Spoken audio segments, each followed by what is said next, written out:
¿Alguna vez has sentido esa punzada helada en la nuca cuando estás seguro de que estás solo? Esa sensación primitiva que te grita que no te des la vuelta, porque lo que podrías encontrar desafía toda lógica y cordura. Los cementerios son lugares de descanso, sí, pero también son puertas. Y a veces, en ciudades tan vastas y antiguas como Chicago, esas puertas no se cierran del todo. La historia que estás a punto de escuchar le ocurrió a un hombre de fe, alguien que creía tener las respuestas espirituales para todo, hasta que la oscuridad decidió caminar a su paso. Prepárate, apaga las luces y escucha con atención. Narración. El cementerio de Graceland en Chicago tiene una reputación que precede a su arquitectura victoriana y a sus ilustres residentes. Es un lugar donde el silencio pesa más que las lápidas de granito y donde el viento, proveniente del lago Michigan, corta la piel con una crueldad que parece personal. Para el padre Thomas, sin embargo, aquel lugar no era un sitio de miedo, sino de rutina y reflexión. Llevaba más de 20 años oficiando entierros y visitando las tumbas de los feligreses olvidados. Conocía cada curva de los senderos pavimentados, cada mausoleo con nombre borrado y cada árbol antiguo cuyas raíces levantaban la tierra como venas hinchadas. Era finales de octubre, una época en la que Chicago se tiñe de gris y las tardes mueren prematuramente. El padre Thomas había terminado una pequeña ceremonia privada para una familia que apenas podía costear el servicio. Cuando los últimos parientes se marcharon, dejando el eco de sus sollozos flotando en el aire frío, el sacerdote decidió quedarse un poco más. Le gustaba caminar en soledad antes de cerrar las rejas principales. Decía que era el único momento en el que podía escuchar a Dios sin la interferencia del ruido urbano. Comenzó su caminata habitual hacia la sección norte, la parte más antigua y menos visitada del camposanto. El cielo estaba plomizo, amenazando con una nevada temprana, y la luz se desvanecía rápidamente, pintando sombras largas y distorsionadas sobre el pasto escarchado. Fue entonces cuando ocurrió por primera vez. No fue un ruido. No hubo pasos crujiendo sobre las hojas secas, ni respiraciones agitadas. Fue un movimiento. Un parpadeo en el borde de su visión. Thomas caminaba con las manos entrelazadas a la espalda, recitando un rosario mentalmente. Por el rabillo del ojo izquierdo, notó una figura alta y oscura que parecía caminar paralela a él, a unos 5 metros de distancia, oculta entre una hilera de obeliscos de mármol. Su reacción fue instintiva y humana, giró la cabeza bruscamente hacia la izquierda, esperando saludar a algún guardián del turno nocturno o quizás a un doliente perdido. Pero no había nadie. Solo vio las estatuas de ángeles con alas desgastadas y las cruces cubiertas de moho. El viento agitó las ramas desnudas de un roble cercano, y Thomas soltó una pequeña risa nerviosa. La edad y la vista cansada, murmuró para sí mismo, restándole importancia. Se ajustó la bufanda y continuó su camino. Sin embargo, 5 pasos más adelante, la sensación regresó, pero esta vez más intensa. La figura estaba allí de nuevo, en su visión periférica, pero ahora parecía estar un poco más cerca. No caminaba con el ritmo de un humano, se deslizaba. Era una mancha negra, una ausencia de luz con forma vagamente antropomorfa que se mantenía justo en el límite de su campo visual. Thomas sintió un escalofrío que no tenía nada que ver con la temperatura de Chicago. Era un frío interno, una alarma biológica que se disparaba en su cerebro reptiliano. No mires, pensó absurdamente. Si no miras, no es real. Pero la curiosidad y el miedo son una mezcla traicionera. Decidió hacer una prueba. Aceleró el paso, sus botas golpeando con fuerza el asfalto del sendero. La figura en el borde de su ojo aceleró también. Se detuvo en seco. La figura se detuvo instantáneamente, fundiéndose con la sombra de un mausoleo familiar. El corazón del sacerdote comenzó a latir con fuerza contra sus costillas. Esto no era fatiga visual. Giró de nuevo, esta vez con todo el cuerpo, enfrentando la dirección donde percibía la presencia. ¿Hay alguien ahí?, preguntó. Su voz sonó frágil, tragada por la inmensidad del cementerio. El silencio fue su única respuesta. Un silencio denso, opresivo. Thomas entrecerró los ojos, escudriñando la penumbra. Nada. Absolutamente nada. Respiró hondo, tratando de calmarse. Es su gestión, se dijo. ¿Estás viejo y cansado, Thomas? Se dio la vuelta para regresar a la salida principal. Ya había tenido suficiente paseo por una noche. Pero en cuanto dio el primer paso hacia la seguridad de la calle, la figura reapareció. Y esta vez, estaba justo detrás de su hombro izquierdo. Podía sentirla. No era solo una imagen visual, era una presión física, como si el aire se hubiera densificado a su alrededor. Sentía una mirada clavada en su nuca, una atención malévola y hambrienta. Lo más aterrador era que, por más rápido que girara la cabeza, nunca lograba verla directamente. La entidad operaba en los puntos ciegos, en los márgenes de la realidad. Si giraba a la izquierda, la sombra se desplazaba milimétricamente hacia atrás, manteniéndose siempre fuera de foco, siempre al acecho. El pánico comenzó a apoderarse del padre Thomas.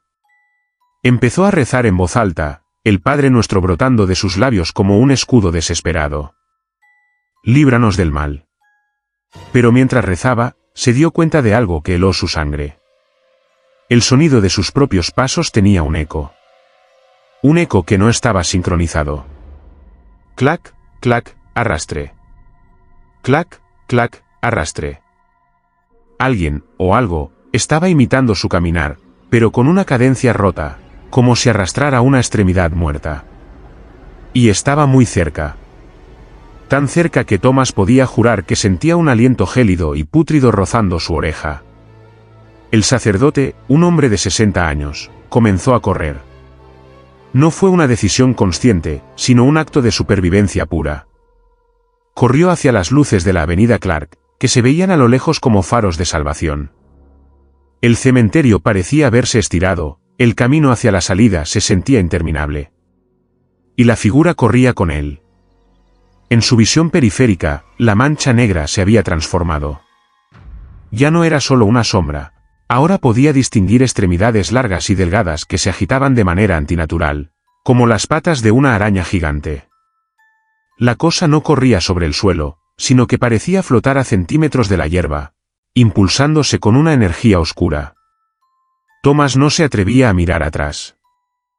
Sabía, con una certeza absoluta y aterradora, que si lograba enfocar la vista en esa cosa, si lograba verle la cara, su mente se rompería para siempre o, peor aún, su corazón dejaría de latir. Llegó a la puerta de hierro forjado jadeando, con el pecho ardiendo.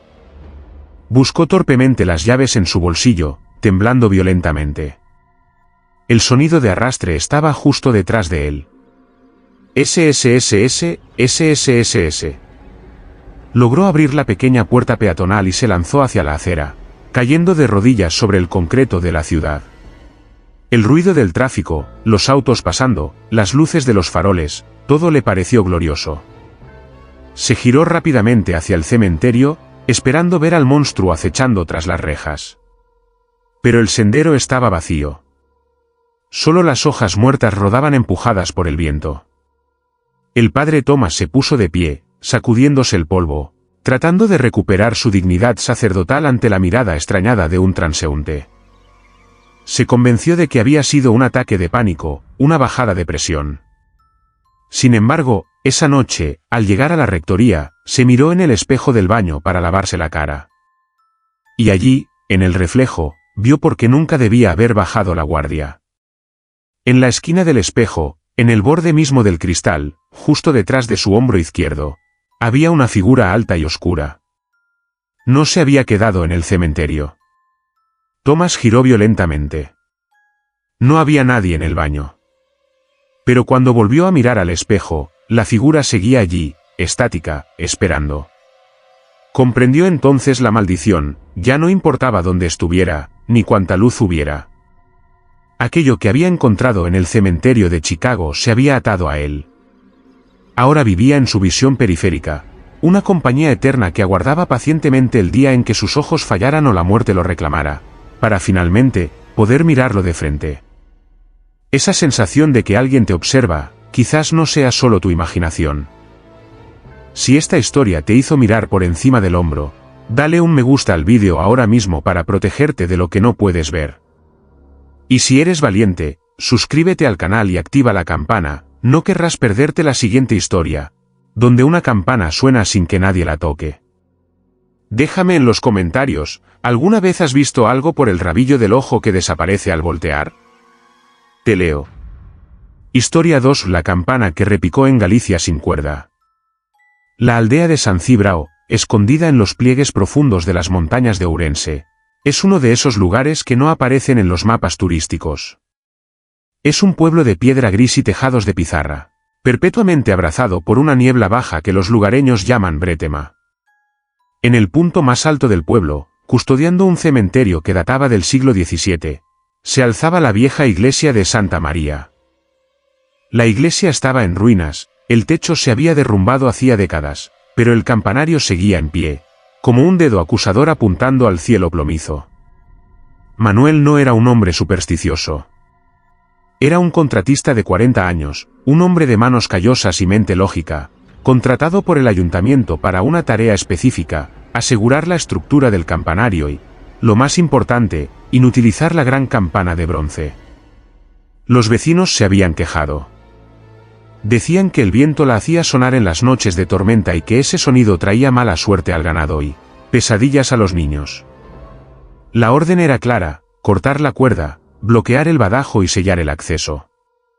Llegó al cementerio una tarde de noviembre.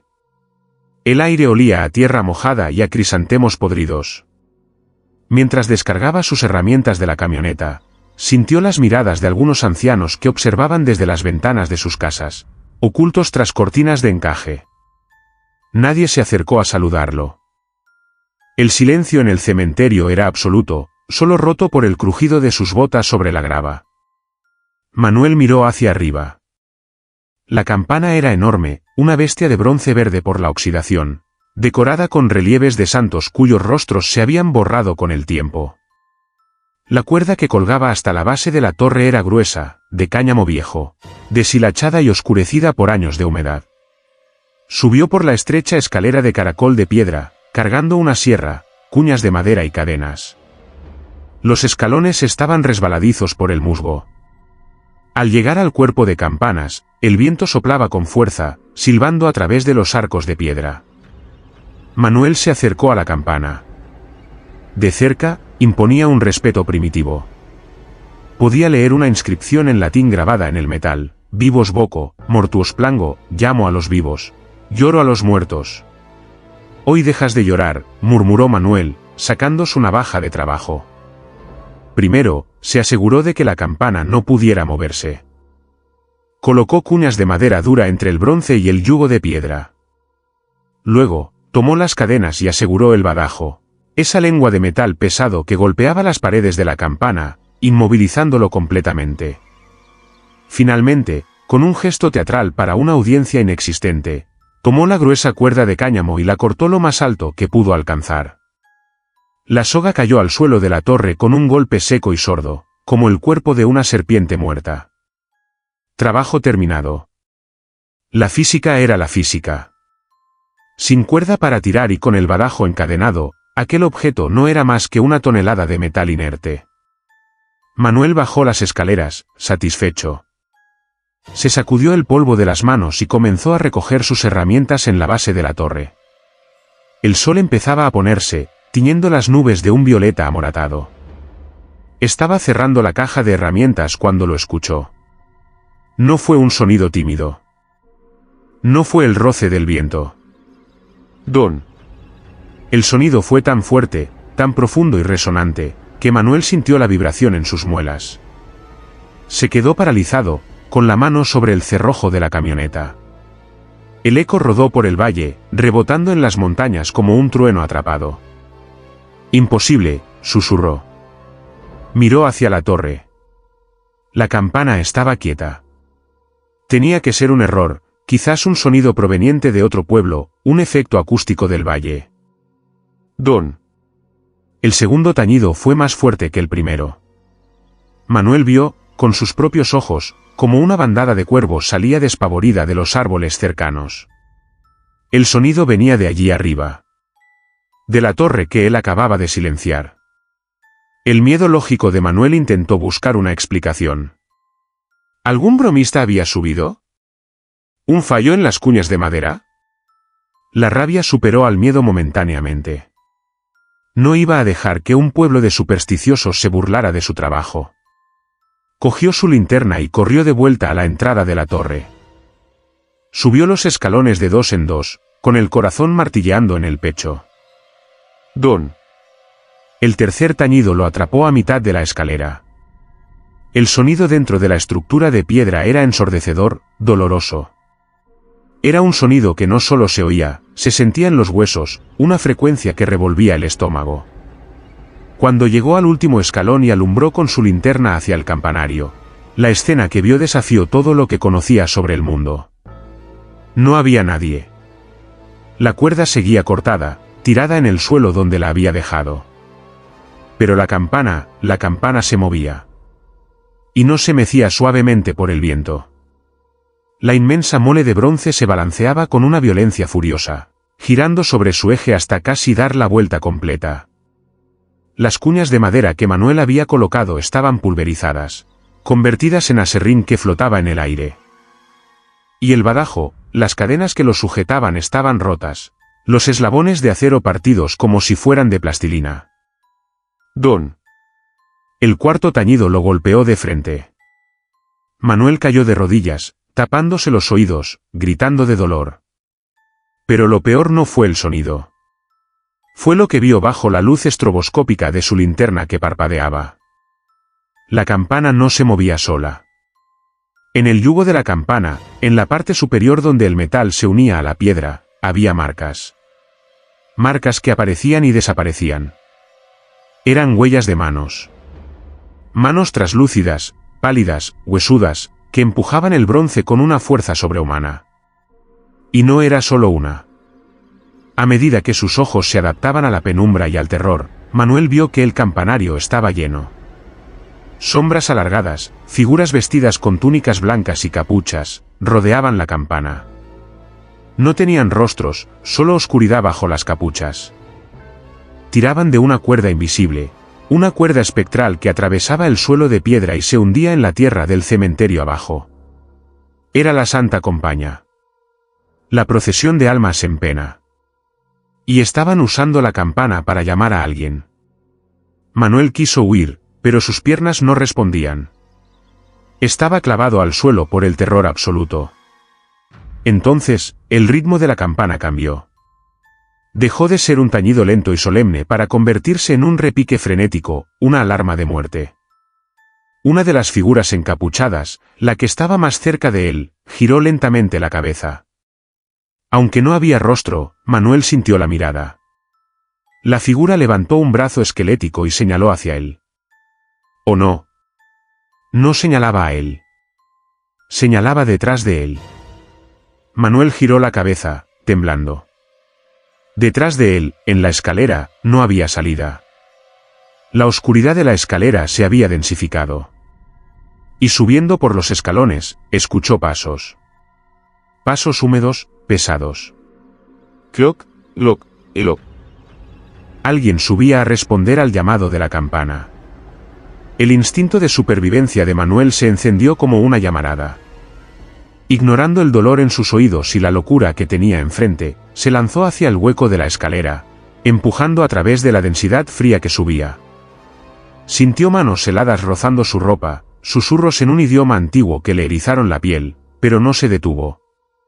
Bajó tropezando, cayendo, rodando por los escalones de piedra hasta llegar a la salida. Salió al aire libre, bajo la lluvia que ahora caía torrencialmente. Corrió hacia su camioneta, arrancó el motor y aceleró sin mirar atrás. Las ruedas patinaron en el barro, pero logró salir a la carretera principal. A medida que se alejaba, el sonido de la campana lo perseguía. Don. Don. Incluso a kilómetros de distancia, podía escucharlo. Manuel nunca regresó a San Cibrao. Dejó su factura sin cobrar y sus herramientas abandonadas en la base de la torre. Dicen que el ayuntamiento finalmente tuvo que dinamitar el campanario para silenciarlo, porque nadie más se atrevía a subir. Pero hay una leyenda que cuentan los camioneros que pasan por esa carretera de montaña en las noches de niebla. Dicen que, si apagas el motor y escuchas con atención, todavía se puede oír una campana repicando a lo lejos. Una campana que suena sin cuerda, tocada por manos que no pertenecen a este mundo, llamando a los vivos para que se unan a la procesión de los muertos. ¿Y Manuel? Manuel vive ahora en una ciudad grande, lejos de las montañas. Pero vive en un apartamento en un sótano, sin ventanas. Porque tiene miedo de que, si alguna vez vuelve a escuchar el tañido de una campana, esta vez sea para anunciar su propio nombre. Historia 3: La sombra que se alargó demasiado en Michoacán. El estado de Michoacán es conocido mundialmente por su colorida y reverente celebración del Día de Muertos. Los panteones se llenan de flores de cempasúchil, cuyo naranja vibrante parece arder bajo la luz de miles de velas, y el aroma del copal inunda el aire, creando un puente místico entre lo terrenal y lo divino. Sin embargo, no todos los cementerios de la región comparten esa calidez festiva. Existen camposantos antiguos, escondidos en las laderas de los cerros cerca del lago de Pátzcuaro, donde las tradiciones se mezclan con miedos más primarios, y donde la tierra guarda secretos que la Iglesia Católica lleva siglos intentando exorcizar. El padre Julián era el párroco de una pequeña comunidad rural, un hombre de fe inquebrantable pero de cuerpo cansado. Aquella noche de noviembre, la vigilia había terminado hacía horas. Las familias se habían retirado a sus hogares, dejando atrás las ofrendas y las velas que ahora, a las 3 de la mañana, agonizaban consumidas por la cera. El cementerio había quedado en un silencio sepulcral, apenas roto por el canto lejano de un tecolote y el susurro del viento entre los pinos. Julián decidió hacer una última ronda antes de cerrar el pesado portón de madera vieja. Le gustaba verificar que ninguna vela quedara prendida cerca de la hierba seca, evitando así incendios accidentales. Caminaba despacio, su sotana negra confundiéndose con la noche, iluminando su camino únicamente con una vieja lámpara de aceite que prefería por encima de las linternas modernas. Decía que la luz eléctrica era demasiado agresiva para el descanso de las almas. La luna estaba llena, una moneda de plata brillante que colgaba baja en el cielo, proyectando una luz lechosa y clara que bañaba el cementerio en tonos de azul y gris. Al pasar junto al muro perimetral del camposanto, una estructura de adobe encalado de más de 3 metros de altura, Julián notó algo extraño. Caminaba con la lámpara en su mano derecha, y la luna brillaba a su espalda, ligeramente a su izquierda. Por pura lógica física, su sombra se proyectaba hacia adelante y a la derecha, cayendo parcialmente sobre el suelo de tierra y parcialmente sobre el muro blanco del cementerio. Al principio, no le dio importancia. Pero mientras avanzaba, sintió una pesadez inexplicable en los pies, como si estuviera caminando dentro de un pantano invisible. Se detuvo para ajustar su sandalia, y al levantar la vista, vio su sombra en la pared. Se quedó helado. La geometría estaba mal. La luna estaba en un ángulo que debería proyectar una sombra de tamaño natural, quizás un poco alargada, pero proporcional. Sin embargo, la sombra que se extendía sobre el muro blanco era monstruosa. Medía, al menos, 6 metros de largo. Se estiraba horizontalmente a lo largo de la pared, desafiando la perspectiva, como una mancha de petróleo derramada sobre un lienzo inmaculado. «Señor, protege mis ojos de engaños», murmuró Julián, frotándose los párpados. Pensó que era un truco de la luz, una distorsión causada por la irregularidad del adobe. Dio un paso al frente. La sombra también dio un paso, pero lo hizo con un retraso perceptible. Fue una fracción de segundo, un lag en la realidad. Julián se movió, y medio segundo después, la cosa en la pared se arrastró para imitarlo. El corazón del sacerdote comenzó a bombear sangre helada. Levantó la mano derecha, la que sostenía la lámpara.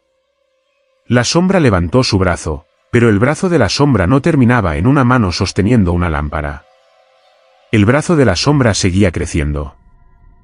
Se estiraba, alargándose como chicle negro, extendiéndose metros y metros más allá de donde debería terminar, hasta que los dedos de la sombra tocaron la esquina más lejana del muro, a 10 metros de distancia.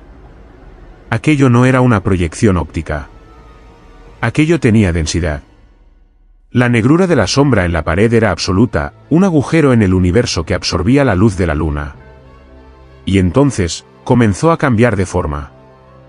Mientras Julián observaba, paralizado por el terror, la silueta de su propia cabeza en la pared comenzó a deformarse. Los bordes suaves de su cabello y sus orejas se volvieron dentados. La sombra comenzó a hincharse en la zona de los hombros, volviéndose jorobada, masiva, bestial. Dos protuberancias afiladas brotaron lentamente de la cabeza de la sombra, creciendo hacia arriba como cuernos retorcidos de un animal antiguo. Julián quiso correr, pero sus piernas no respondían. Estaba anclado al suelo por una fuerza magnética que emanaba de la propia pared. Sintió un frío glacial que subía por sus tobillos, no proveniente del aire, sino de su propia sombra conectada a sus pies. Era como si la oscuridad estuviera drenando su calor corporal para alimentarse. La sombra, ahora una figura grotesca y gigantesca que cubría casi todo el muro lateral del cementerio, dejó de imitarlo por completo. Julián estaba quieto, temblando, con la lámpara bajada. Pero la sombra giró la cabeza. En el perfil plano de la pared, la figura negra giró su rostro hacia donde estaba Julián. No tenía ojos, ni boca, solo era un contorno oscuro, pero el sacerdote sintió el peso de una mirada milenaria y maliciosa. Sintió que estaba siendo juzgado y cazado por algo que había estado esperando en ese suelo sagrado mucho antes de que se construyera la primera iglesia. ¿Qué eres?, gritó Julián, su voz quebrándose en un gallo de miedo. La respuesta no fue auditiva. Fue visual. La sombra despegó uno de sus largos y deformes brazos de la pared. No se deslizó por la superficie, se despegó. El brazo negro se materializó en el aire, ganando volumen, convirtiéndose en una extremidad tridimensional de humo sólido y oscuridad que se extendía hacia el desde el muro. El pánico rompió la parálisis. Julián soltó la lámpara, que se estrelló contra el suelo derramando aceite y prendiendo una pequeña llama inútil. Dio media vuelta y corrió. Corrió como nunca había corrido en su vida, tropezando con las cruces de madera, saltando sobre los montículos de tierra fresca. Pero, ¿cómo escapas de algo que está atado a ti? Mientras corría hacia el portón, miró hacia abajo. Su sombra normal, la que debería estar a sus pies, no estaba. No había nada proyectado en el suelo bajo la luz de la luna. Su sombra se había quedado atrás, en el muro, y ahora lo perseguía. Podía verla por el rabillo del ojo, deslizándose a una velocidad imposible por encima de las lápidas, fluyendo como agua negra, saltando de tumba en tumba. No necesitaba suelo, se proyectaba en el aire mismo, una lámina de oscuridad cortando la noche. Y se hacía más grande con cada metro que avanzaba, borrando las estrellas, tapando la luna. Julián llegó al portón de hierro. Estaba cerrado. Lo había cerrado él mismo con cadena y candado al entrar. Buscó las llaves con manos torpes y temblorosas. Las llaves tintinearon. Un sonido metálico que sonó ridículamente pequeño ante la inmensidad del horror que se acercaba.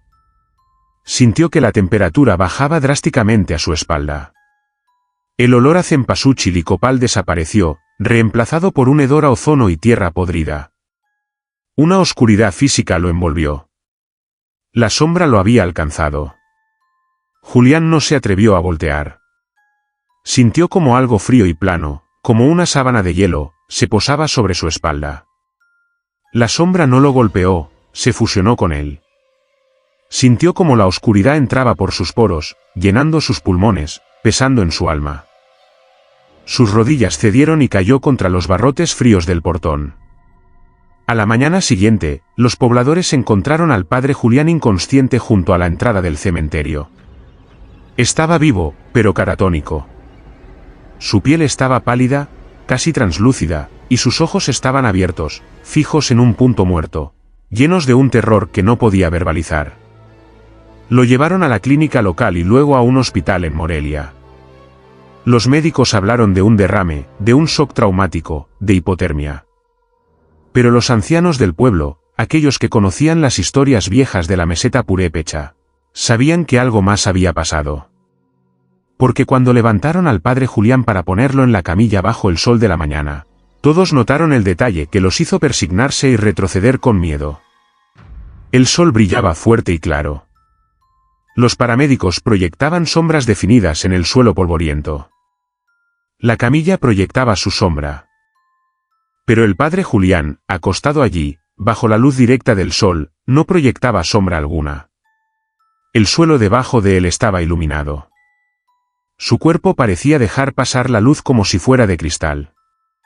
La gente dice que la sombra en el cementerio no solo lo asustó, se lo quedó. Dicen que su sombra sigue allí, atrapada en el muro de adobe del panteón, esperando a que caiga la noche para despegarse de nuevo y buscar otro cuerpo que la lleve a pasear. Y si vas a ese cementerio en Michoacán y miras el muro trasero bajo la luna llena, verás una mancha oscura con forma de hombre con cuernos que nunca se borra, ni siquiera cuando lo calan o lo pintan de blanco. Historia 4. El rezo que no lo dejaban terminar en Nuevo León. Dicen que la oración es el arma más poderosa contra la oscuridad, un escudo invisible que se forja con palabras y fe. Nos enseñan desde niños que, si sentimos miedo, basta con cerrar los ojos y recitar un Padre Nuestro para que los monstruos retrocedan. Pero nadie nos explica qué hacer cuando el monstruo conoce la oración mejor que tú. Nadie te prepara para el terror absoluto de abrir la boca para clamar a Dios y descubrir que algo, o alguien, ya está hablando por ti, pero con una voz que huele a azufre y tierra vieja. En los parajes áridos de Nuevo León, donde el sol calcina la piel y el viento levanta polvo de tumbas olvidadas, un hombre de fe descubrió que hay lugares donde Dios parece guardar silencio para dejar que otros hablen.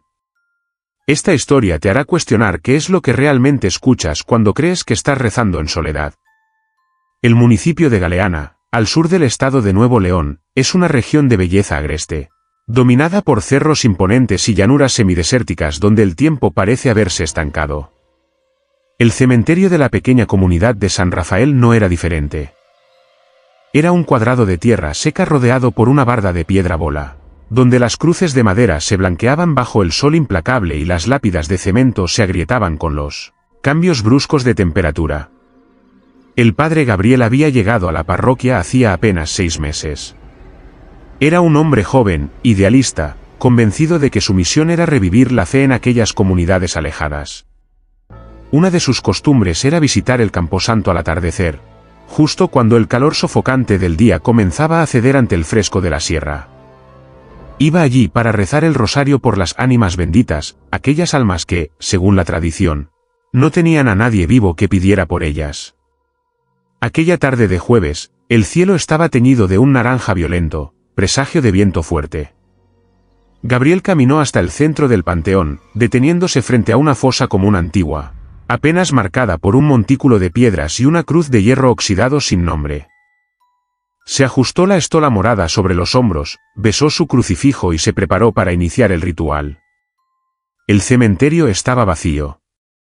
El único sonido era el zumbido constante de las cigarras y el crujido de las ramas secas de los mezquites. Gabriel hizo la señal de la cruz, respiró hondo y comenzó. En el nombre del Padre, y del Hijo, y del Espíritu Santo. Y del Espíritu Santo. Gabriel se detuvo en seco. La última frase no había resonado solo en su garganta, había escuchado un eco. Pero no era el eco natural que rebota en las montañas. Había sido una voz susurrada, rasposa, superpuesta a la suya casi al unísono, pero con un retraso de milésimas de segundo. Miró a su alrededor. Solo veía las tumbas y los matorrales meciéndose. El viento, pensó, intentando racionalizar el miedo que le erizó la piel de los brazos. Es el viento silbando entre las piedras. Decidió continuar, elevando un poco más la voz para imponer su presencia en la soledad del lugar. Padre nuestro, que estás en el cielo. Que estás en el infierno. Esta vez, el padre Gabriel dio un paso atrás, tropezando con una piedra. No había sido su imaginación. Y no había sido un eco. Alguien había cambiado la palabra. La voz había sonado justo al lado de su oído derecho, tan cerca que sintió la vibración del aire, pero con una tonalidad gutural, como si quien hablara tuviera la garganta llena de arena o ceniza. ¿Quién está ahí?, preguntó, girando sobre sí mismo, con el rosario apretado en el puño como si fuera un arma. El silencio volvió a caer sobre el cementerio, pesado y denso. Las cigarras habían dejado de cantar. El viento se detuvo. Era como si el mundo entero estuviera conteniendo la respiración, esperando su próximo movimiento. Gabriel sentía que el corazón le golpeaba las costillas. Sabía que debía irse. Su instinto le gritaba que corriera hacia la camioneta y no volviera nunca. Pero su orgullo y su fe lo anclaron al suelo. No iba a permitir que una broma de mal gusto o una alucinación por el calor le impidieran cumplir con su deber sagrado. Era un sacerdote, un soldado de Cristo. Cerró los ojos con fuerza, decidido a terminar la oración, costara lo que costara. Comenzó a rezar el credo, la declaración de fe más potente que conocía. Creo en un solo Dios, Padre Todopoderoso. En cuanto pronunció la primera sílaba, el murmullo estalló. Pero ya no era un susurro tímido. Era una cacofonía. Creador de la nada y de la muerte, murmuró la voz, ahora a un volumen que competía con el suyo. Gabriel alzó la voz, casi gritando. Creador del cielo y de la tierra. De la tierra que te va a tragar. Respondió la voz, ahora convertida en un rugido sordo que parecía provenir de debajo de sus pies. De la tierra misma. El sacerdote siguió rezando, gritando las palabras sagradas, sudando frío. Pero por cada palabra de luz que él lanzaba, la entidad lanzaba dos de oscuridad. Y lo peor era que la voz de la entidad empezaba a sonar extrañamente familiar. Se parecía a la suya. Era su propia voz, pero distorsionada, envejecida, llena de odio y desesperación. Líbranos del mal. Gritó Gabriel. El mal está aquí. El mal eres tú. Bramaron las voces. Ahora eran muchas. Parecía que cada tumba a su alrededor se había abierto y que los muertos estaban gritando al unísono, creando un muro de sonido que lo golpeaba físicamente.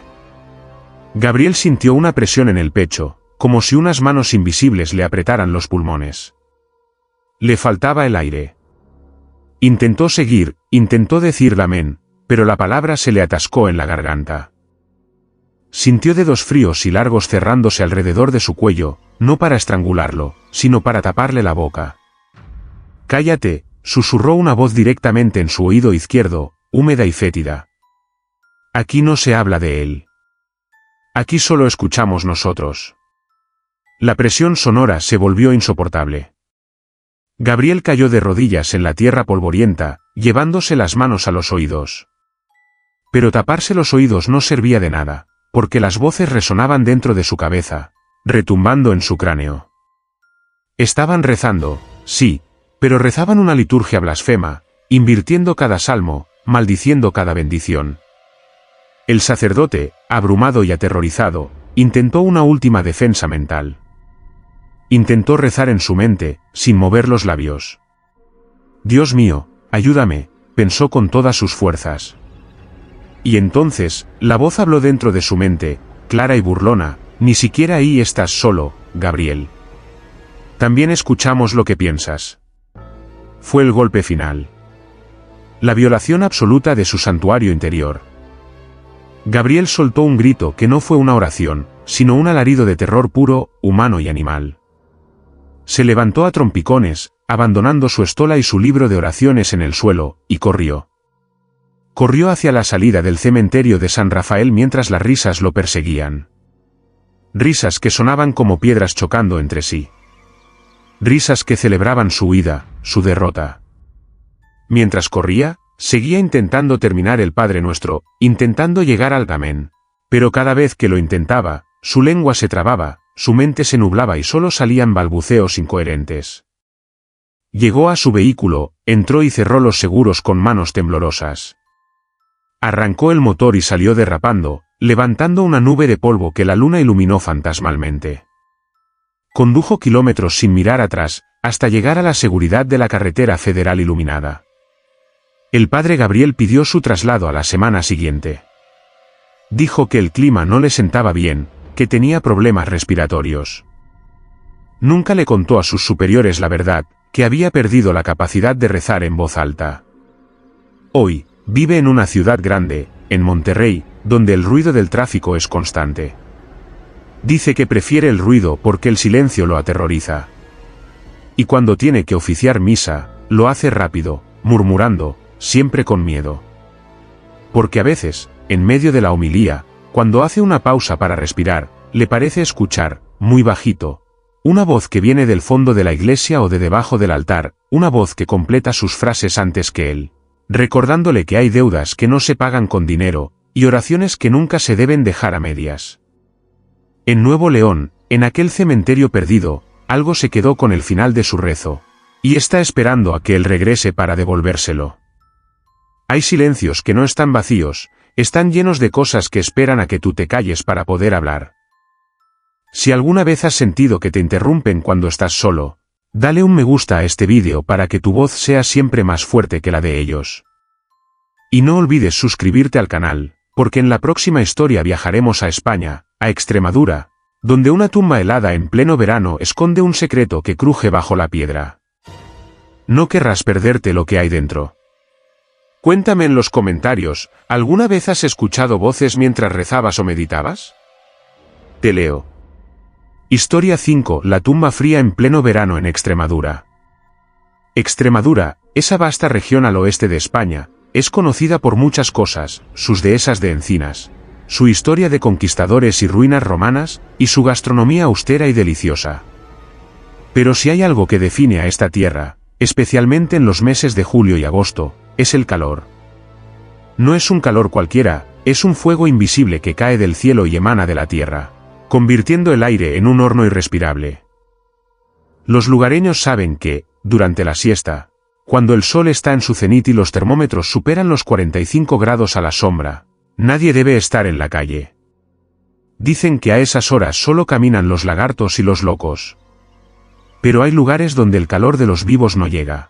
Rincones donde las leyes de la termodinámica se quiebran ante fuerzas mucho más antiguas y oscuras. ¿Qué harías si, en medio de ese infierno de calor, encontraras un punto de hielo absoluto? ¿Un frío que no es físico, sino espiritual? Esta historia te llevará a un cementerio rural donde el sol quema la piel, pero una tumba congela el alma.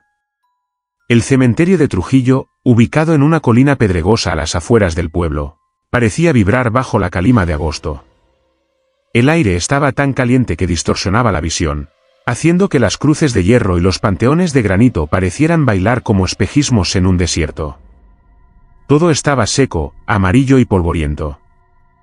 El único sonido era el canto ensordecedor y monótono de las cigarras, un zumbido eléctrico que taladraba el cerebro.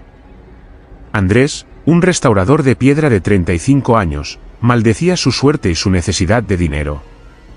Había aceptado un encargo urgente del ayuntamiento: limpiar y reparar una serie de lápidas antiguas en la sección vieja del cementerio antes de la visita de unos inspectores de patrimonio. El trabajo debía hacerse ya, sin importar que fuera la hora de la siesta o que el sol estuviera derritiendo el asfalto de la carretera cercana. Armado con cepillos de cerdas duras, cubos de agua, que ya estaba tibia, y disolventes químicos, Andrés trabajaba sin camisa, con un pañuelo empapado anudado al cuello para evitar una insolación. Su piel estaba brillante de sudor y sentía la boca pastosa. Bebía agua de su botella térmica cada 5 minutos, temiendo desmayarse allí mismo, solo entre los muertos. Había terminado con 2 lápidas de arenisca y se dirigía hacia la tercera de su lista, una tumba peculiar, diferente a las demás. No era de la piedra dorada típica de la zona, sino de un mármol negro, liso y pulido, que absorbía la luz del sol como un agujero negro. No tenía cruz, ni ángeles, ni flores.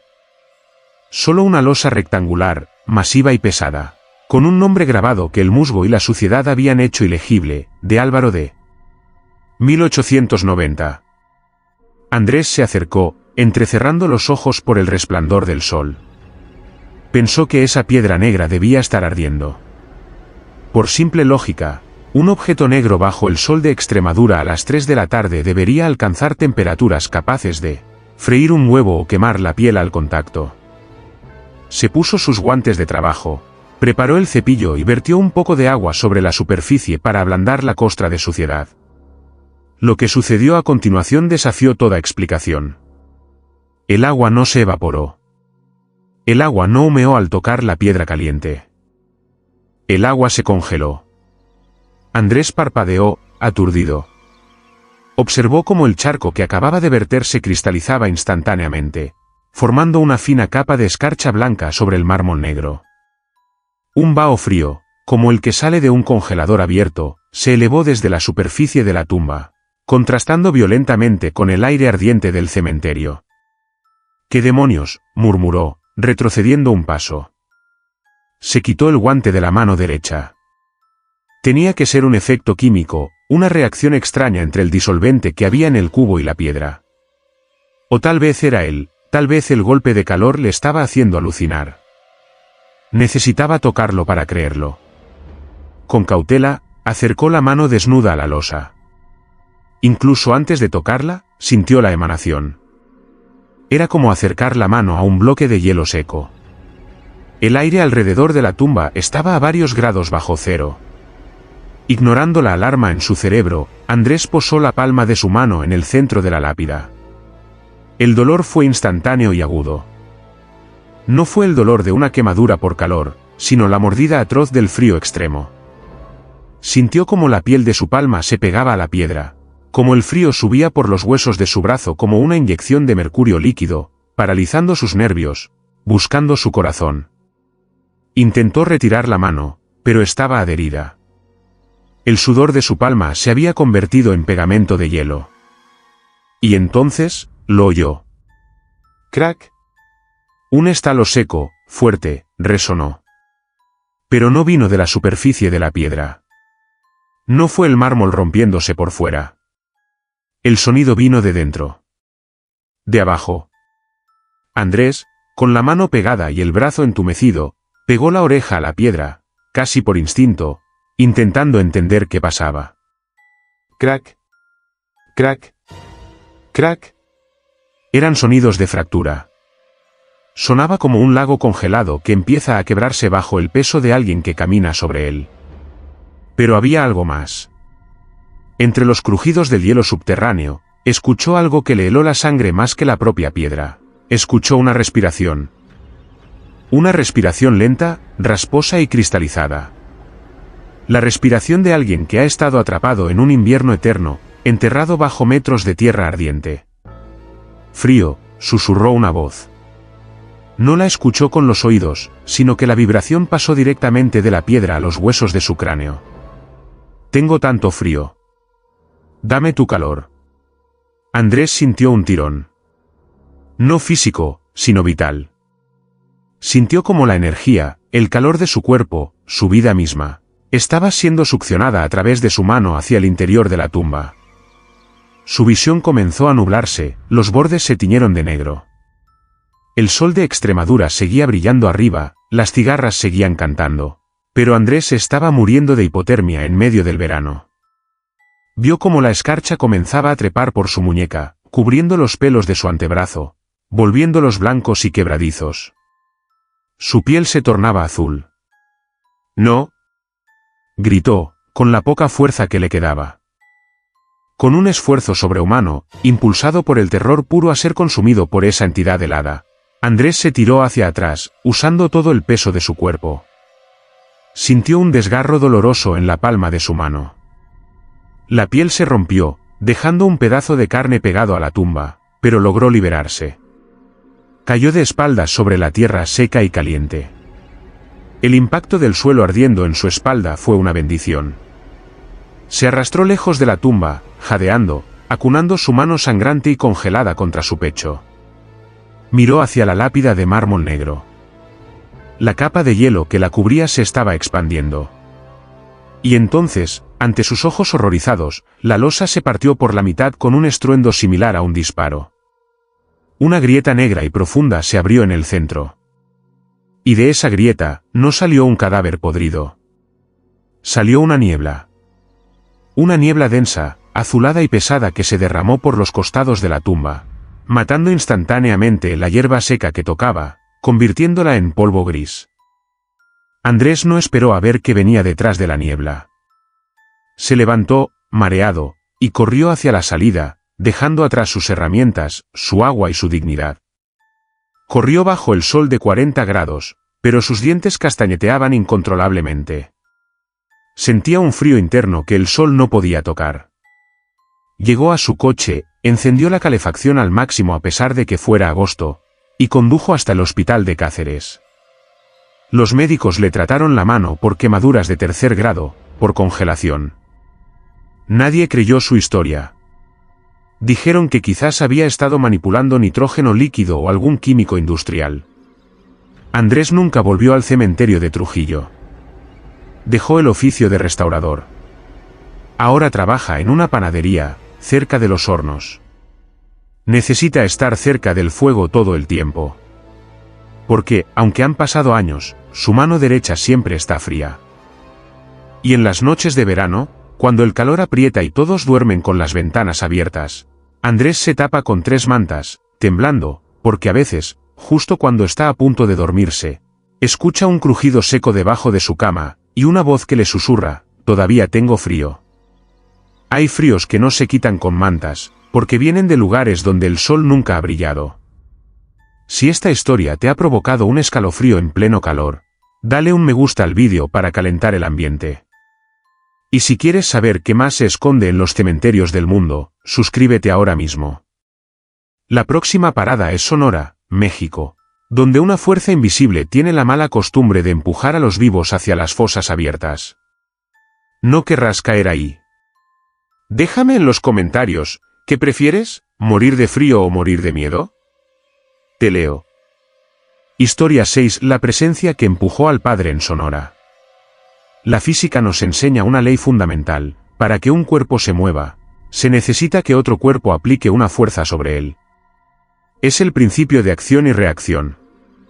Vivimos confiados en esta regla, seguros de que si nadie nos toca, permaneceremos de pie, inamovibles. Pero hay lugares en el desierto de Sonora donde las leyes de Newton se disuelven entre el polvo y el calor. Lugares donde la soledad es solo una ilusión óptica y donde el aire tiene la densidad suficiente para golpearte con la furia de un hombre vivo. ¿Alguna vez has tropezado sin que hubiera nada en el suelo? Quizás no fue un tropiezo. Quizás, como le ocurrió a un sacerdote en medio de la nada, fue una advertencia física de que estabas pisando un terreno que no te pertenece. El estado de Sonora es una tierra de extremos. El desierto se extiende como un océano de arena y matorrales espinosos bajo un cielo que parece infinito. En los pueblos alejados de la capital, Hermosillo, la vida transcurre con una lentitud que desespera a los forasteros, pero que los locales entienden como una forma de respeto al clima implacable. El cementerio viejo de un pequeño poblado cerca de Caborca era uno de esos sitios donde el tiempo se había rendido. No había césped verde, solo tierra compacta, cruces de madera blanqueadas por el sol y mausoleos de concreto que servían de refugio a las lagartijas y a las serpientes de cascabel.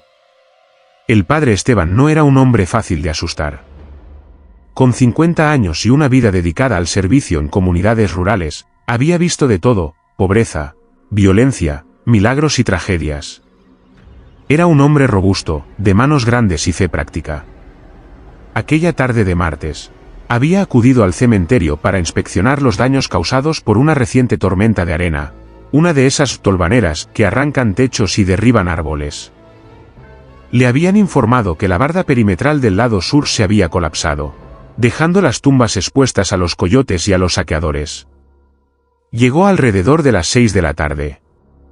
El sol comenzaba a descender, tiñendo el horizonte de un rojo sangre intenso, pero el calor seguía emanando del suelo como si estuviera caminando sobre brasas. Esteban estacionó su vieja camioneta pick-up en la entrada y caminó hacia la zona afectada, secándose el sudor de la frente con un pañuelo. El cementerio estaba desierto. El único sonido era el crujido de la grava bajo sus botas y el silbido constante del viento caliente que levantaba pequeños remolinos de polvo. Mientras caminaba entre las filas de tumbas, Esteban sintió una inquietud repentina.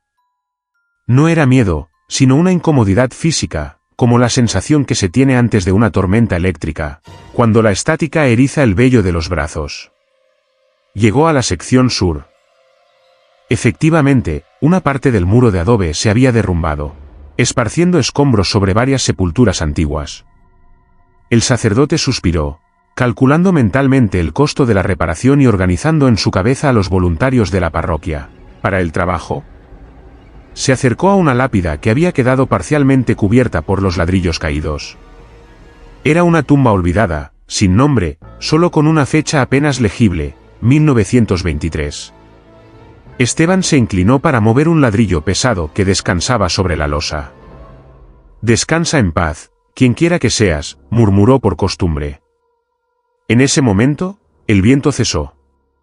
Fue un corte abrupto, antinatural. El silbido desapareció, los remolinos de polvo cayeron al suelo y el silencio absoluto se apoderó del lugar. Esteban se enderezó, extrañado. Miró a su alrededor.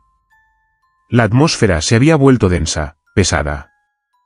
Dio un paso atrás para alejarse de la tumba. Y entonces, sucedió. No fue un mareo. No fue un tropiezo con una raíz o una piedra.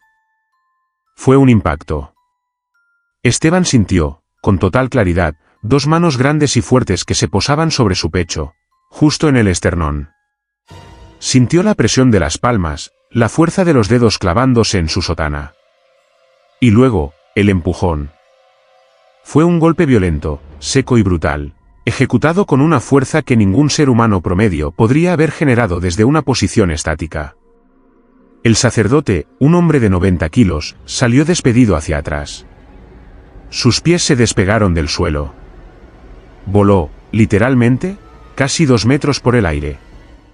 Su espalda chocó violentamente contra el borde de un mausoleo de mármol que estaba detrás de él. El sonido del impacto fue nauseabundo, el ruido sordo de carne y hueso golpeando piedra sólida. El aire escapó de sus pulmones en un grito ahogado. Esteban cayó al suelo, rodando sobre la tierra, aturdido por el dolor que irradiaba desde sus costillas y su columna vertebral. Quedó tendido boca arriba, jadeando, tratando desesperadamente de recuperar el aliento. Su mente, en shock, buscaba una explicación lógica. Alguien me atacó. Un vagabundo. Un ladrón escondido.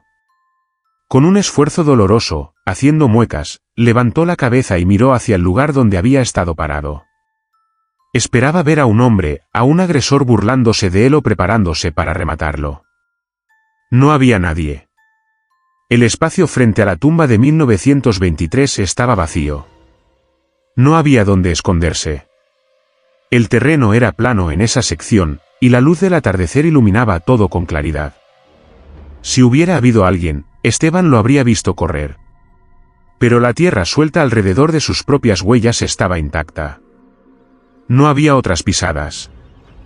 El terror comenzó a filtrarse a través del dolor físico. Esteban se sentó, apoyando la espalda contra el mausoleo que lo había detenido. Se llevó la mano al pecho, donde había sentido el empujón. La tela negra de su camisa clerical estaba arrugada, hundida, como si alguien hubiera estado agarrándolo con fuerza. Y debajo de la tela, en su piel, sentía el ardor de la marca. ¿Quién está ahí?, preguntó, su voz sonando patéticamente débil en la inmensidad del desierto. Como respuesta, una ráfaga de viento caliente le golpeó la cara, llenándole los ojos de arena. Y en el viento, escuchó algo. No palabras, sino un gruñido. Un sonido bajo, gutural, de pura rabia animal, que parecía venir de todas partes y de ninguna. Esteban comprendió que no era bienvenido. La agresión no había sido un accidente, había sido una expulsión. Algo en esa esquina del cementerio, algo despertado quizás por la caída del muro o simplemente molesto por su presencia, quería que se fuera. Y no estaba jugando. El sacerdote intentó ponerse de pie. Sus piernas temblaban incontrolablemente. El dolor en la espalda era agudo, probablemente tenía alguna costilla fisurada. Se apoyó en las lápidas vecinas, usándolas como muletas, avanzando penosamente hacia la salida. A cada paso que daba, sentía la presencia detrás de él. Sentía esa presión en la nuca, esa certeza biológica de que estaba siendo acechado por un depredador invisible. No se atrevía a mirar atrás. Sabía que si volteaba y veía lo que lo había empujado, su mente no lo resistiría. Caminó los 300 metros hasta la camioneta rezando en voz baja, no para exorcizar al lugar, sino para mantenerse cuerdo. Cuando finalmente llegó al vehículo, se lanzó al interior y cerró la puerta con un golpe. Sus manos temblaban tanto que le tomó 3 intentos insertar la llave en el contacto. Mientras el motor rugía y la camioneta se alejaba levantando una nube de polvo, Esteban se miró en el espejo retrovisor. Tenía la cara pálida, cubierta de una fina capa de polvo gris. Se desabotonó la camisa para mirar su pecho. Allí, en el centro del esternón, la piel estaba roja e inflamada. Y en medio de la rojez, comenzaban a formarse 2 moretones oscuros. Tenían la forma perfecta de 2 manos. Pero había algo grotesco en ellas, los dedos eran demasiado largos. Mucho más largos que los de cualquier ser humano. El padre Esteban nunca regresó a ese cementerio solo. La reparación del muro la supervisó otro sacerdote. Esteban pidió ser transferido a una parroquia en la ciudad, lejos del silencio del desierto. Pero el dolor de espalda nunca se le quitó del todo. Y dicen que, hasta el día de hoy, cuando sopla el viento fuerte y hay polvo en el aire, Esteban camina pegado a las paredes, evitando los espacios abiertos, siempre con miedo de que esas manos invisibles vuelvan para terminar el trabajo y empujarlo, esta vez, dentro de una fosa abierta.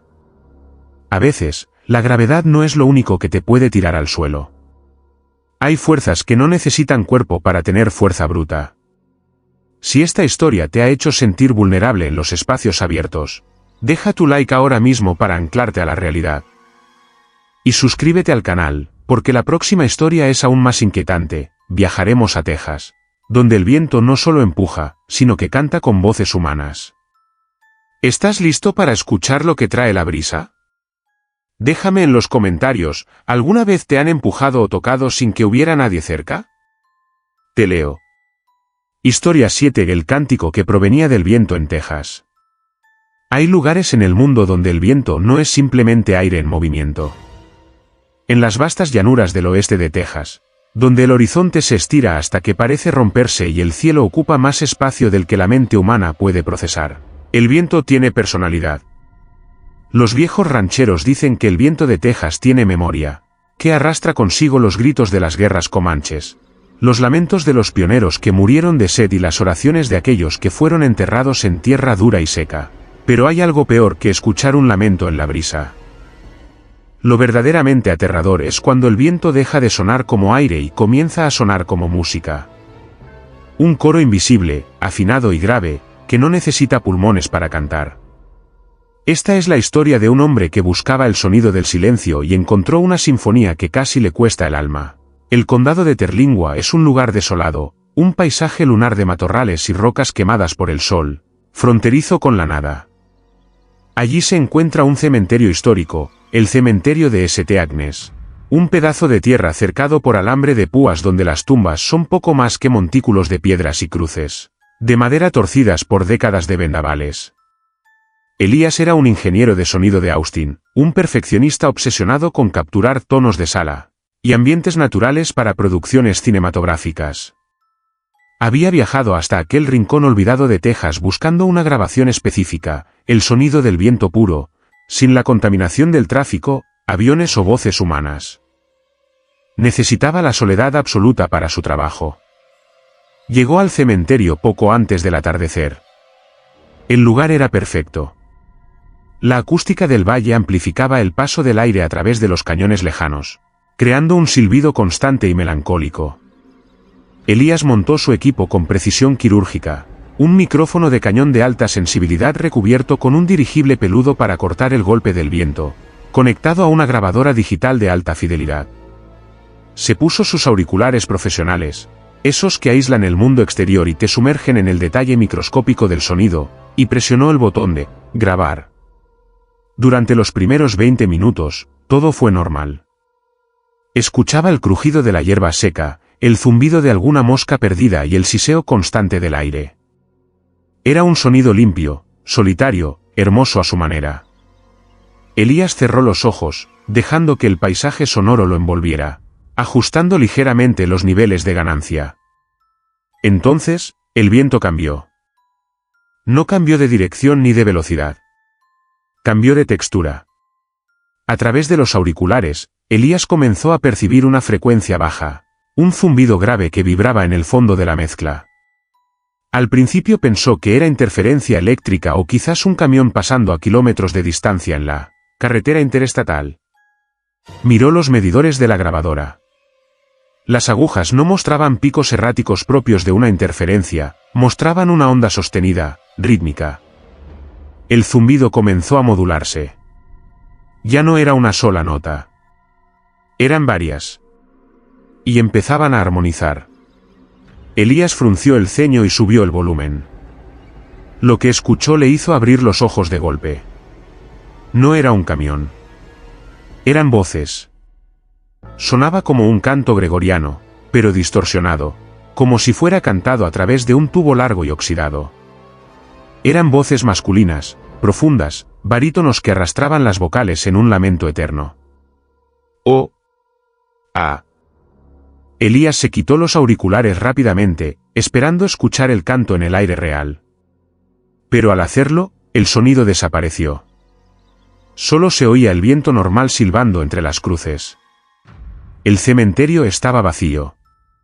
No había nadie en kilómetros a la redonda. Es el equipo, pensó, tratando de calmarse. Alguna frecuencia de radio que se está colando. Volvió a ponerse los auriculares. El canto estaba allí de nuevo, pero ahora estaba más cerca. Y ya no eran solo vocales. Había consonantes. Había sílabas. Estaban articulando palabras. Ven a nosotros, la tierra espera, ven a nosotros. Un escalofrío recorrió la espalda de Elías, erizando cada vello de su cuerpo. La claridad de la grabación era imposible. Las voces sonaban como si estuvieran a centímetros del micrófono. Pero el micrófono estaba a 3 metros de él, apuntando a un grupo de tumbas vacías.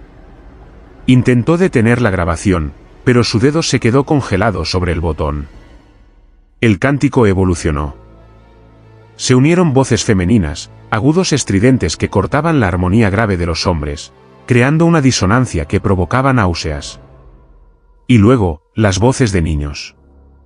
Risas y susurros infantiles que se entrelazaban con el canto fúnebre. El viento físico comenzó a aumentar. Las ráfagas golpeaban a Elías, empujándolo, sacudiendo el cable del micrófono. Pero el viento no soplaba de manera aleatoria.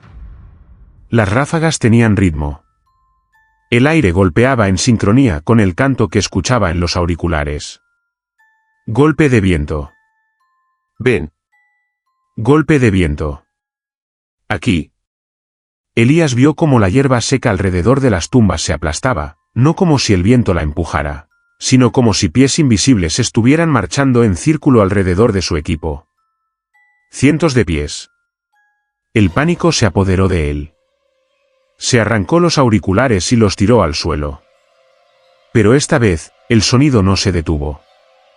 El cántico ya no estaba solo en la grabadora. Estaba en el aire. El viento mismo se había convertido en garganta. El rugido del aire al pasar por las grietas de las rocas y los huecos de las cruces formaba palabras audibles sin necesidad de tecnología. Elías. Escuchó su nombre. Gritado por el viento. Un coro de 1000 muertos gritando su nombre en medio del desierto de Texas. Elías abandonó el equipo. Dejó el micrófono de $1000, la grabadora, todo. Corrió hacia su coche, tropezando con las piedras, sintiendo que el aire se volvía sólido a su alrededor, como si intentara agarrarlo, frenarlo, mantenerlo allí para unirse al coro. El viento aullaba en sus oídos, ensordecedor. Sentía dedos de aire frío metiéndose por debajo de su ropa, tirando de su cabello. Llegó al coche y tiró de la manija. La puerta estaba atascada por la presión del aire.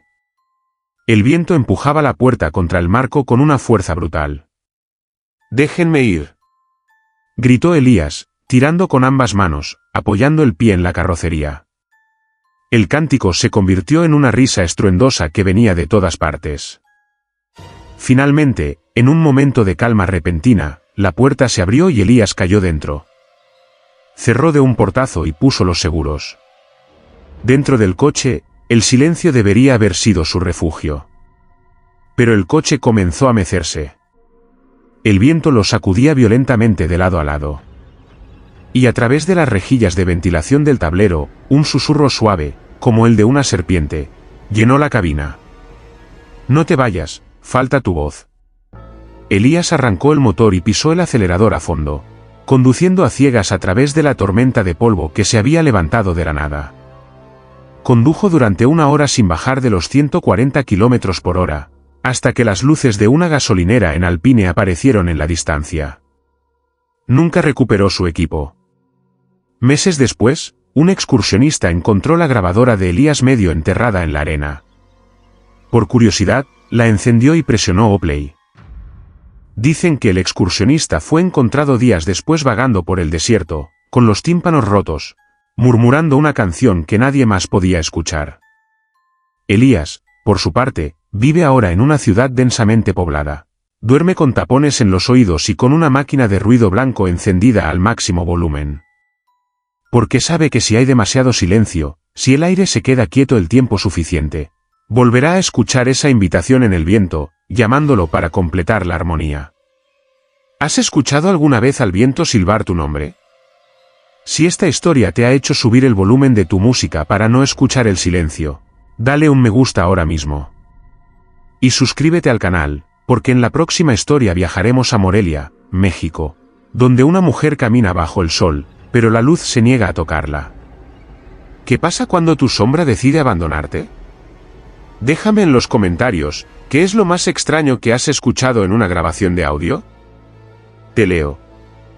Historia 8. La mujer que caminaba sin sombra en Morelia. La sombra es nuestra ancla a la realidad.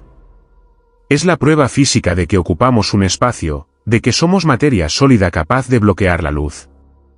Damos por hecho que nos sigue, que es una extensión servil de nuestro cuerpo. Pero en las calles coloniales de Morelia, donde la cantera rosa de los edificios antiguos absorbe la historia y la sangre de siglos pasados, hay fenómenos que desafían la óptica y la razón.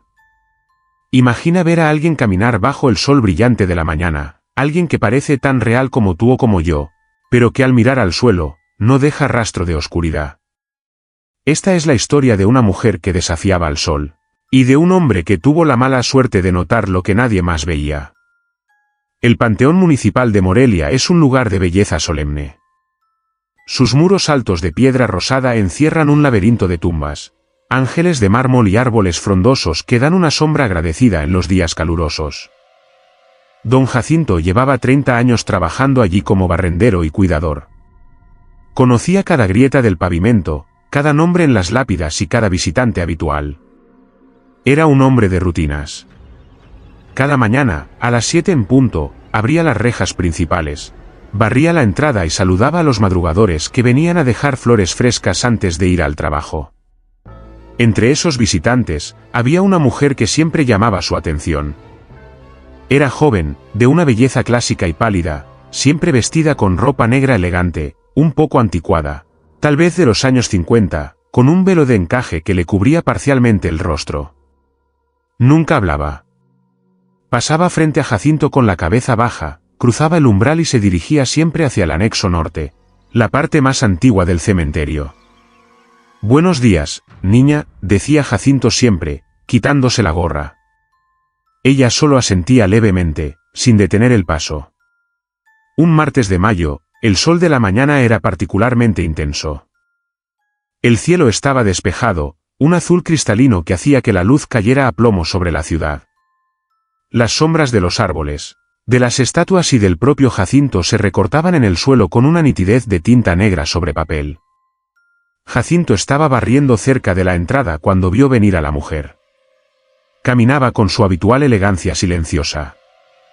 Un perro callejero que solía dormir cerca de la entrada se levantó de golpe al verla. El animal no ladró, pero se erizó completo, gimiendo y retrocediendo con la cola entre las patas, ocultándose detrás de Jacinto. «Quieto, Canelo, es solo la señorita», le dijo Jacinto al perro. Pero al mirar al animal, notó algo. El perro proyectaba una sombra nítida en el suelo. Jacinto miró sus propios pies, su sombra estaba allí, estirada y oscura. Miró el arco de entrada, la sombra de la piedra era perfecta. Entonces miró a la mujer, que acababa de pasar bajo el arco. saliendo de la sombra del muro para entrar en la luz directa del patio principal. El sol la golpeó de lleno. Su vestido negro debería haber absorbido la luz. Su cuerpo debería haber bloqueado los rayos. Pero en el suelo, a sus pies, no había nada. El pavimento de adoquín estaba completamente iluminado. La luz pasaba a través de ella como si no existiera, aunque sus tacones hacían un sonido sólido, clac, clac, clac, al golpear la piedra. Jacinto se restregó los ojos, pensando que las cataratas le estaban jugando una mala pasada. Volvió a mirar. Nada. La mujer era un objeto sólido que no interactuaba con la luz. Era una imposibilidad física caminando a 5 metros de él. Un frío intenso le recorrió la espalda, a pesar del calor de la mañana. Su instinto le gritaba que se quedara quieto, que la dejara pasar, que hiciera como que no había visto nada. Pero la curiosidad humana es una trampa mortal. Jacinto dejó la escoba apoyada en la pared y comenzó a seguirla, manteniendo una distancia prudente. La mujer caminaba por el sendero principal, flanqueada por cipreses que proyectaban largas sombras rayadas. Ella cruzaba las sombras de los árboles y salía a la luz, y en cada tramo iluminado, el fenómeno se repetía. Ella no oscurecía el suelo. Llegó a la sección norte, donde las tumbas eran del siglo XIX, mausoleos grandes y olvidados con rejas oxidadas. La mujer se detuvo frente a una capilla familiar de cantera gris, una construcción gótica con gárgolas desgastadas. La puerta de la capilla tenía una cadena gruesa y un candado oxidado que Jacinto sabía que no se había abierto en décadas. La mujer se paró frente a la puerta cerrada. Jacinto se escondió detrás de un ángel de piedra a unos 10 metros, observando, conteniendo la respiración. El sol iluminaba la fachada de la capilla. La mujer levantó una mano pálida y fina, y tocó el candado. Jacinto esperaba verla sacar una llave. En su lugar, vio cómo la mujer comenzaba a vibrar. No temblaba de frío, su imagen misma vibraba, como una señal de televisión con mala recepción. Y luego, ante los ojos desorbitados del viejo cuidador, la mujer comenzó a perder color. El negro de su vestido se volvió gris. Su piel pálida se volvió translúcida. Y en ese momento, Jacinto entendió lo que estaba viendo. No es que ella no tuviera sombra. Es que ella era una sombra. Una sombra que se había vuelto tridimensional, que había robado suficiente densidad para caminar entre los vivos, pero no la suficiente para engañar al sol. La mujer giró la cabeza lentamente hacia donde estaba escondido Jacinto. A pesar de la distancia, él sintió su mirada. Y por primera vez, vio su rostro claramente bajo el velo. No tenía facciones. Donde deberían estar los ojos, la nariz y la boca, solo había una superficie lisa, gris y brumosa. Una cara de humo. La figura se disolvió. No abrió la puerta, simplemente se filtró a través de las grietas de la madera y la piedra, como agua evaporándose, siendo absorbida hacia el interior de la tumba cerrada. En ese instante, un golpe de viento helado salió de la capilla, sacudiendo los árboles y haciendo caer a Jacinto al suelo. El viejo barrendero nunca volvió a abrir el cementerio a las 7 de la mañana. Pidió el turno de la tarde.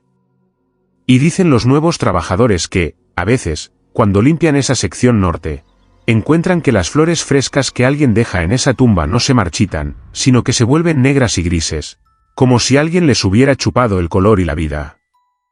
Y lo más inquietante es que, en los días más soleados de Morelia, si prestas mucha atención a esa capilla, verás que la sombra que proyecta el edificio no coincide con la posición del sol.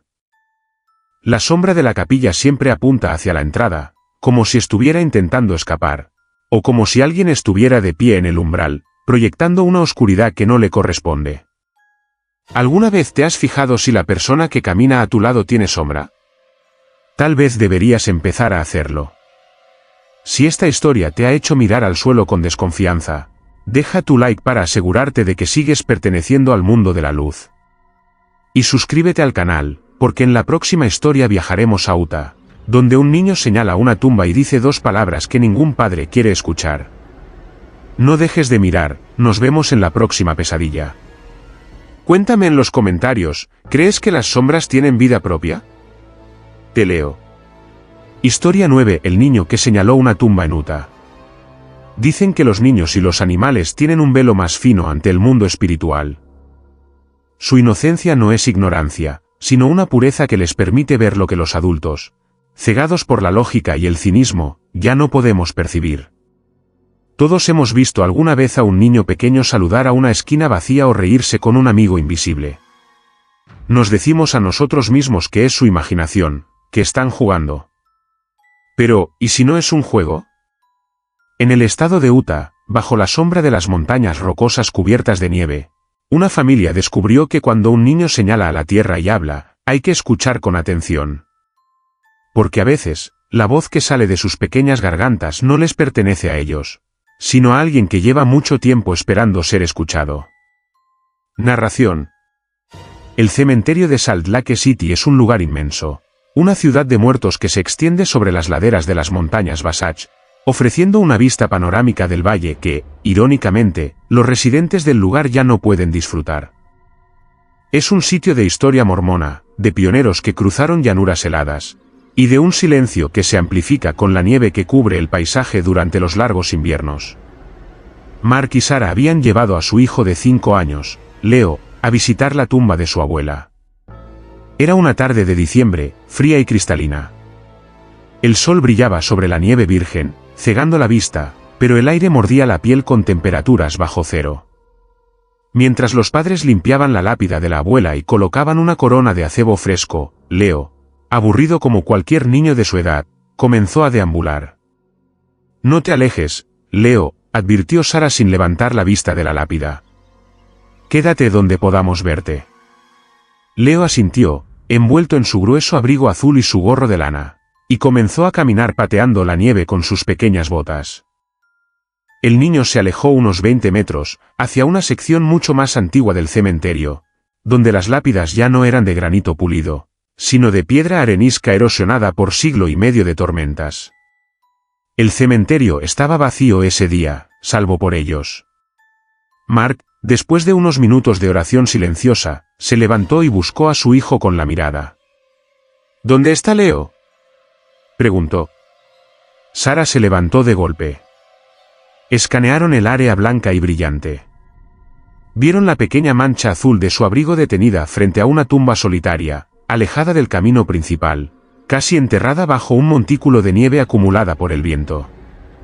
El niño estaba completamente inmóvil, con la cabeza inclinada, como si estuviera escuchando algo. Leo, llamó Mark, caminando hacia él.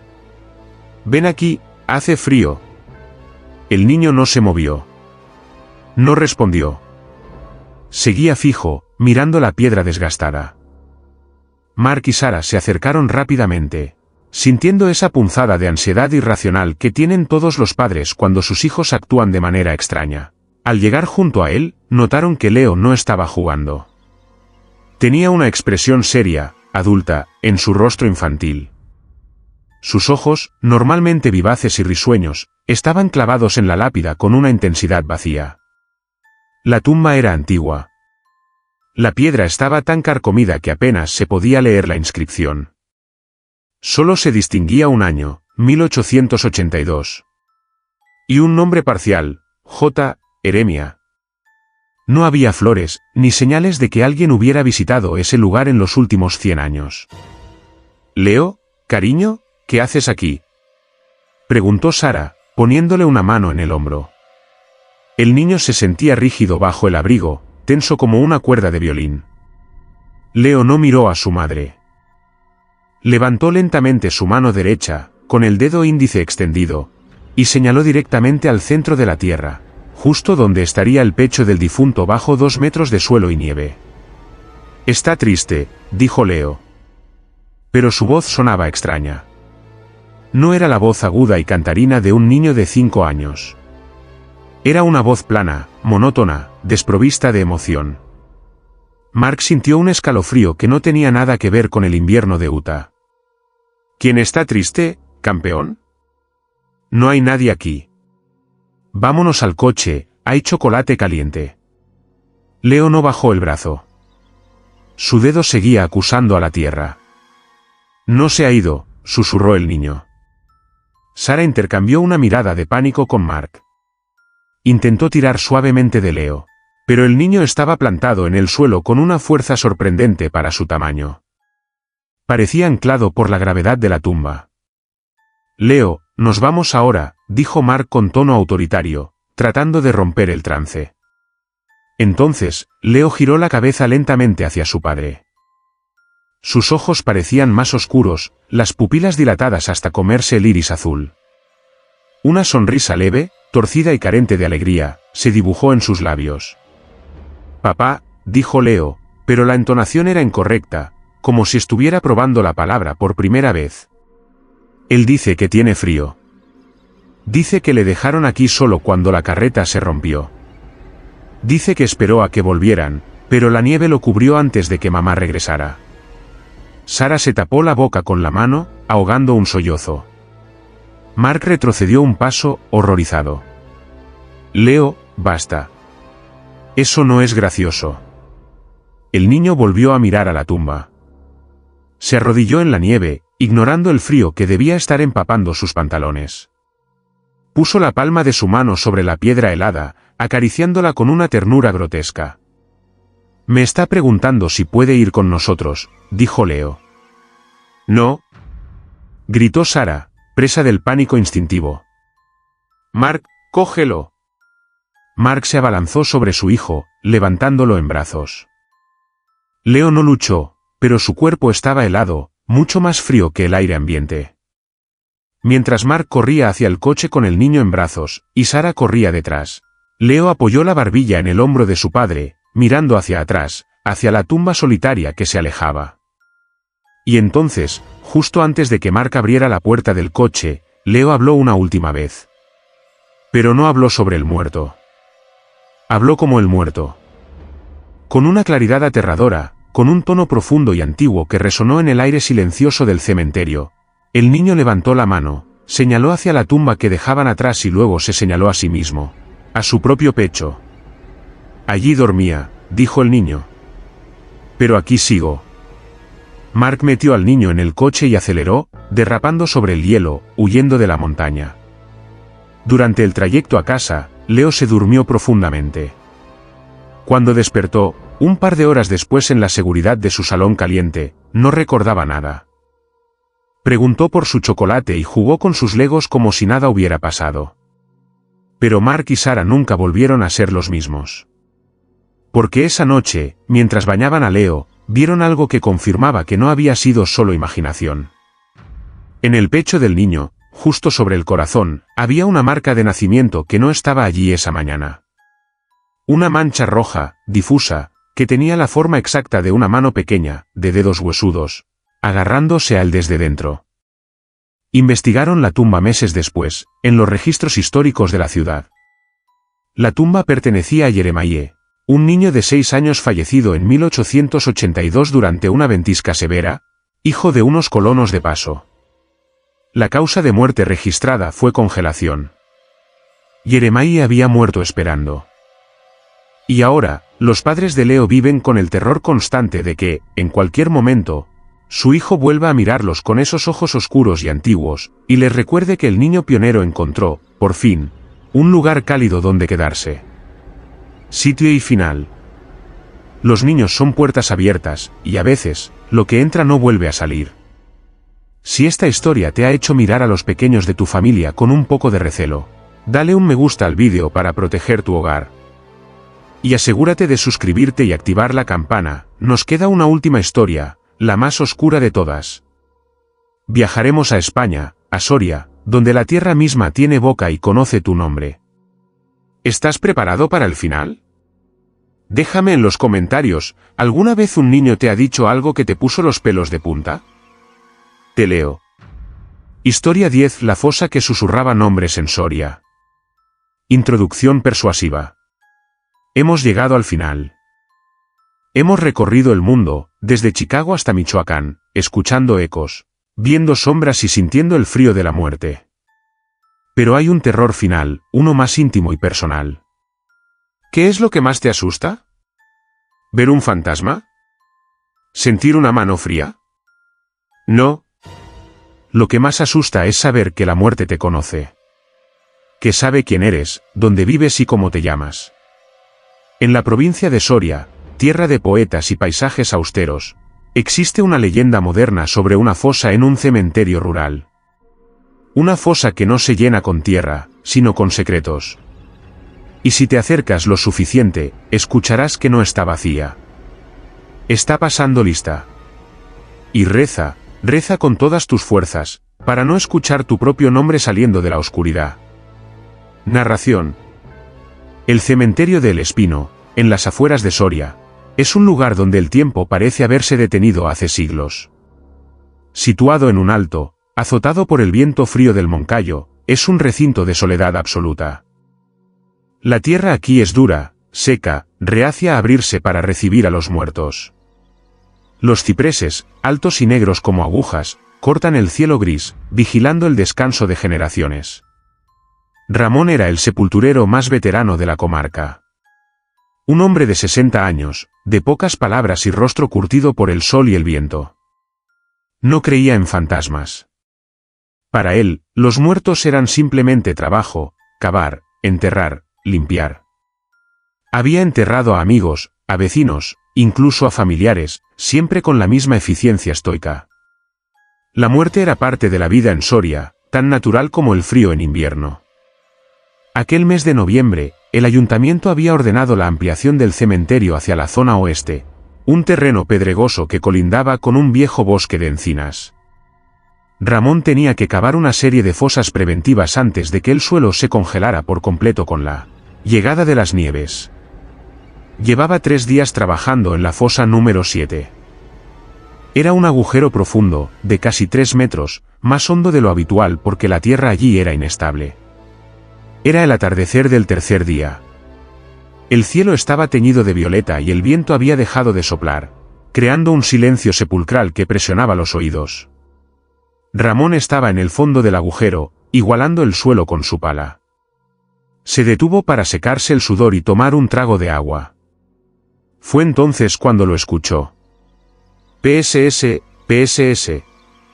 Sonaba como tierra deslizándose, piedrecitas cayendo por las paredes de la fosa. Ramón miró hacia arriba, pensando que algún animal se había acercado al borde. ¡Fuera de ahí!, gritó, su voz retumbando en el espacio confinado. Nadie se asomó. Pero el sonido cambió. Ya no era tierra cayendo. Eran sílabas. Susurros secos, como hojas muertas arrastradas por el suelo, que no venían de arriba, sino de las paredes de tierra de la propia fosa. ¿Eulalia? Ramón se quedó quieto. Eulalia era la panadera del pueblo, una mujer robusta y sana de 40 años que él había visto esa misma mañana comprando harina. ¿Quién anda ahí?, preguntó Ramón, agarrando la pala con fuerza. Pensó que alguien le estaba gastando una broma desde la superficie. Eulalia, mañana, susurró la tierra a su lado. Ramón acercó la oreja a la pared arcillosa. El sonido era inconfundible. La tierra estaba vibrando con una voz ronca y subterránea. Ramón salió de la fosa trepando por la escalera de mano a una velocidad impropia de su edad. Revisó los alrededores. No había nadie. Solo las cruces viejas y el horizonte vacío. Se fue a casa, nervioso, achacándolo al cansancio. A la mañana siguiente, las campanas de la iglesia tocaron a muerto. Eulalia, la panadera, había muerto de un aneurisma fulminante mientras amasaba el pan antes del amanecer. Ramón sintió un nudo en el estómago cuando le dieron la noticia. Tuvo que preparar la fosa número 7 para ella. Mientras bajaba el ataúd con ayuda de los familiares, Ramón miraba las paredes de tierra con terror. Sabía que la fosa la había pedido. Una semana después, Ramón tuvo que cavar otra fosa, la número 8. Trabajaba con miedo, con los oídos atentos. Durante horas, solo hubo silencio. Se relajó, pensando que había sido una coincidencia macabra. Pero justo cuando estaba terminando, el susurro volvió. Esta vez, más fuerte, más imperioso. Julián, el del tractor. Julián era un joven agricultor, fuerte como un roble. Ramón salió del agujero temblando, pálido como la cera. Quiso ir a advertirle a Julián, quiso decirle que tuviera cuidado. Pero, ¿qué le iba a decir? ¿Que un agujero en el cementerio había dicho su nombre? Lo tomarían por loco. 2 días después, el tractor de Julián volcó en una pendiente suave, aplastándolo. El cementerio se convirtió en el infierno personal de Ramón. Cada vez que su pala rompía la tierra, esperaba el susurro. Y la tierra nunca fallaba. Martín, la viuda de Pérez, el niño de los García. La fosa se había convertido en un oráculo de muerte, una boca hambrienta que saboreaba los nombres antes de devorar los cuerpos. Ramón vivía en un estado de ansiedad perpetua, con ojeras profundas, bebiendo más de la cuenta para acallar los susurros que se le quedaban grabados en la mente. Consideró renunciar. Irse lejos. Pero una curiosidad morbosa y fatalista lo mantenía allí. Se sentía el guardián de un secreto terrible. Llegó el día de Todos los Santos. El cementerio estaba lleno de flores y gente. Ramón se mantuvo alejado, escondido en su caseta de herramientas, mirando a sus vecinos con lástima, preguntándose quién sería el siguiente en la lista de la tierra. Cuando cayó la noche y el último visitante se marchó, Ramón salió con una linterna. No tenía que cavar ninguna fosa nueva, pero sentía una atracción magnética hacia la zona oeste. Caminó hacia la fosa abierta más reciente, la número 12, que esperaba vacía bajo la luna llena. Se paró en el borde. El silencio era absoluto. ¿Quién sigue?, preguntó Ramón al vacío, con voz quebrada, desafiando a la oscuridad. ¿A quién quieres ahora, maldita sea? El viento sopló suavemente, agitando su cabello gris. Y entonces, desde el fondo del agujero negro, subió una voz diferente. No era un susurro. Era una voz clara, familiar, casi humana. Era una voz que sonaba extrañamente parecida a la suya propia. Ramón. El sepulturero sintió que el corazón se le paraba en el pecho. Ramón, repitió la fosa, esta vez con impaciencia, como si estuviera llamando a un viejo amigo para que entrara en casa. Ya está lista. Entra. Ramón retrocedió, tropezando con sus propios pies. El terror absoluto nubló su juicio. Dio media vuelta para correr, pero el suelo bajo sus botas, en el borde mismo de la fosa, cedió. No fue un accidente. La tierra se desmoronó con una intención maliciosa, como si el suelo hubiera abierto una mandíbula para tragarlo. Ramón cayó. Gritó mientras se precipitaba en la oscuridad de 3 metros. Cayó mal. Se oyó un crujido seco, el sonido de su cuello rompiéndose al impactar contra el fondo de piedra dura. Quedó tendido allí, en la fosa número 12, mirando hacia arriba, hacia el cuadrado de cielo estrellado que se veía tan lejano. No podía moverse. No podía respirar. La vida se le escapaba rápidamente. Y mientras sus ojos se cerraban y la oscuridad lo envolvía, lo último que escuchó no fue el viento, ni los búhos. Escuchó el sonido de la tierra cayendo desde los bordes por sí sola, grano a grano, comenzando a cubrirlo, mientras una multitud de voces susurraban al unísono desde las paredes. Bienvenido, Ramón. Lo encontraron al día siguiente, medio enterrado por un derrumbe accidental. Nadie se explicó por qué estaba allí a esas horas. Nadie escuchó los susurros. Pero ahora, el nuevo sepulturero dice que la tierra en la zona oeste es extraña. Dice que siempre está suelta, que nunca se compacta del todo.